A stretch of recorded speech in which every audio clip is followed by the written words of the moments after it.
See night TED Talk စီစဉ်ကပါဒါကလူသားလားစက်ရုပ် robot လားအခုမြင်နေရတာကတော့ကမ္ဘာပထမဆုံး Zero You Think to Smart Robot မို့ရ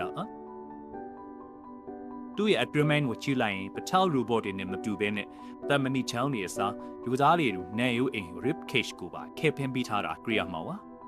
ဒါကြောင့် away forward တဲ့အခါမှာလူသားတယောက်လိုပုံကျလှပစေလာတယ်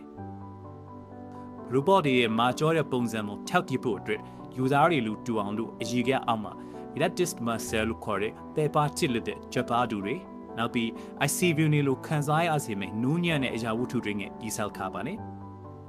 ပိုပြီးထူးခြားလာတာကုမရဲ့အယူထားဖို့ယူရစီလို့ပဲ32 degree centigrade ကနေ36 degree centigrade အထိ retreat နေဖို့အတွင်းပိုင်းနဲ့အပူအမြဲထိနေပြီးထားတာပါဒါကြောင့်သူမကိုထိပလေးလိုက်တဲ့အခါမှာဆက်ရုပ်တည်းလို့အေးစမနေပါဘူးတက်ရှိယူသားတယောက်မွေးထွေးမှုကိုပေးစွမ်းနိုင်ပါတယ်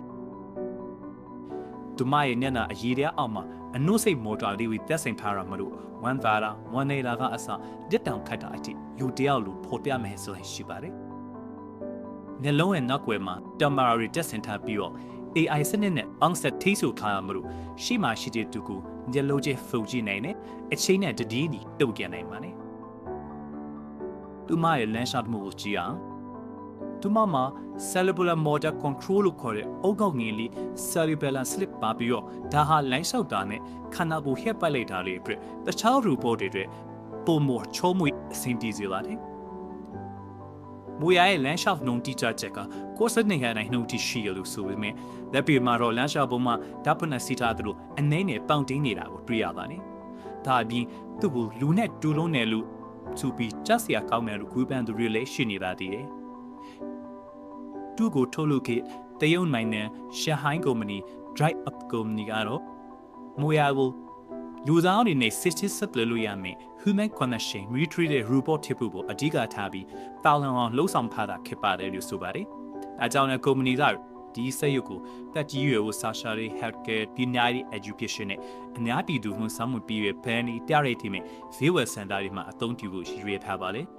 ။တန်ဖိုးကတော့ဒေါ်လာပဲ9ပေါင်ကျော်တန်တဲ့ဒီစက်ရုပ်က2026နောက်ပိုင်းမှာ trash ကလောက်မှာပါ။ဒီလို nutrient ရဲ့အပါရရှိပြီးဆက်ရုပ်တွေကိုအန်ဒါကမှာကျွန်တော်တို့ရဲ့အိမ်ဒီမှာညူတွေ့လာရမလား